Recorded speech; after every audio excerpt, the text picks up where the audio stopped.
think it's the beginning. Yeah. Good morning, everybody.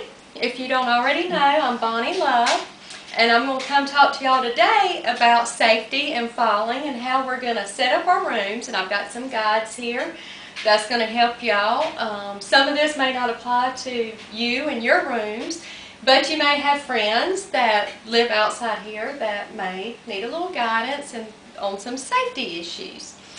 So, and as you all know, when we were crawling around as babies and we started standing up, toddling around, we fell. Okay? So we have been falling since we began to walk.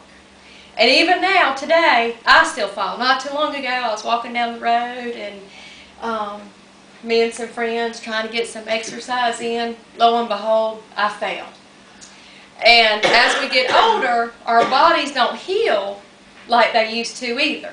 I injured my toe, and I'm not lying, for 6 months my toe hurt. And so for you guys, it even becomes a higher risk as falls because your bones just do not heal like they used to heal when we were younger. The minerals, the calciums, the marrow in our bones, they begin to dry up, and I don't know if y'all have ever heard of dry bones, but that's actually what it is. Our bones just dry out, they get frail, and they're hard to heal. So we're going to start off this morning with our bedroom. We have what's wrong with the picture, and then we have our solutions to the pictures. So it's going to be a real easy step-by-step guide, and if you have any questions, y'all just please stop me and I'll be glad to answer any questions you have. So we're going to start off with the bedroom. And what's wrong with the picture? First of all, we notice we have a cluttered nightstand. Well, if you do have a lamp on it or anything, you cannot get to it, okay? You got too much stuff on your nightstand. The second thing is objects on the floor, whether it's a rug or shoes or what have you. You've just got entirely too much stuff on your floor. And then also a non-accessible phone. I believe each of you probably have phones in your room. But if it's out of reach, is it really doing you any good? And then also awkward furniture arrangement. That's very important too in, getting up and able to get to the bathroom safely or what have you. So our solutions for these bedroom problems would be, 1, clean off your nightstand.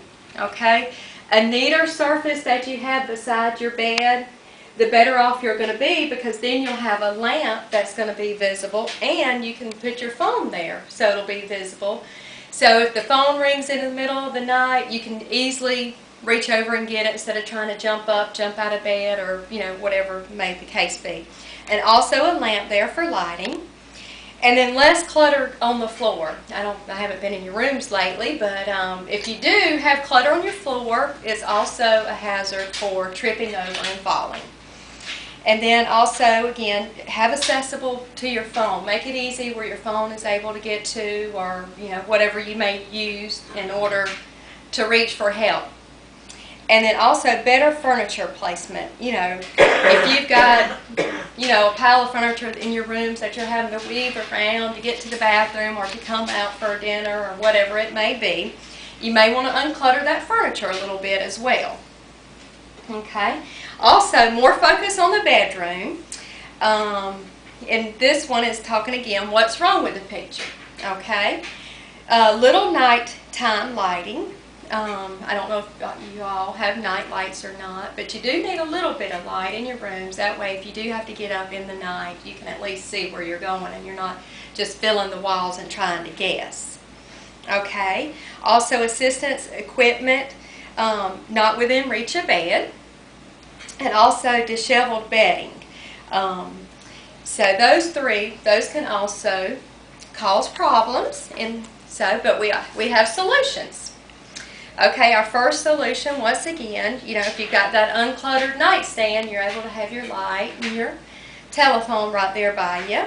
Also, if you use the walkers or whatever, whenever you go to bed, you don't need to leave your walker across the room and then go get in the bed.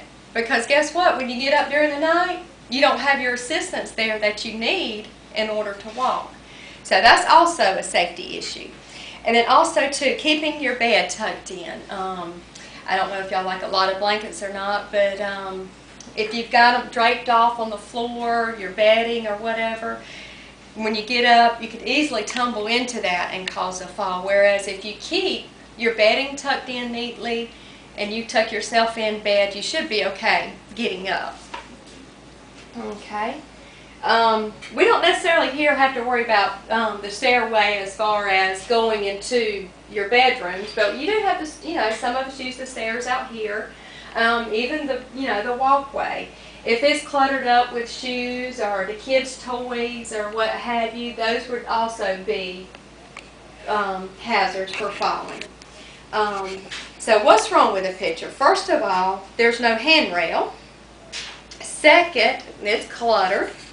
And third, we have poor lighting.